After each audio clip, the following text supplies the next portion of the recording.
isaan sadeenuu intala takka walitti jaalatan. Kasadaffaatu maaltu mudatuuf ta'a laata? Seequun sunnaadha. Xiqqoo seeqi. Nama sadi turan. Tokko maqaan isaa Ibraahim, kan lammaffaa Yusuf jedhama, kan sadaffaa Yaasin jedhama. Isaan sadeenuu intala takka walitti jaalatan. Guyyaa tokko akkuma tasaa osoo wal quban qabne isaan sadeenuu ka'anii warra intalaa dhaqan. Yeroo warra intalaa dhaqan booda abbaan intalaatis je'een, hayyee haajaa isin fiddeef himadhaa, maaliif dhuftan? Haajaan teessan maali je'ee isaan gaafate. Haajaan isaa sadeenuutu haajaa takka turte. Abbaanis maqaa isaanii gaafate. Maqaan keessan eenyu jee gaafannaan kan irra guddaa Ibraahim ka jedhamu san maqaan kiyya Ibraahim naan jaan jee. Eegasini abbaan intalaatis hariifaa ka aylii qabu duba abbaa ajaa'ibaati. Mee eega maqaan kee Ibraahim ta'e suuraa Ibraahim irra nuuf qara'ii jeen.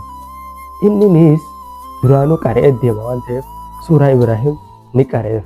Kan lammadaatu maqaan kee eenyu jee gaafate. Kan lammaffaatis maqaan kiyya Yusuf jedhama jee.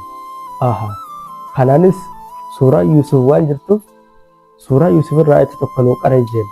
Kunis akkuma ka duraa tolchee bareechee qara'eef. Kasadaffaatu maaltu mudatuuf ta'a laata? Duuba kasadaffaa haga jarri lamaan maqaa isaanii himatan kana taa'eeti mala dhawachuu jira.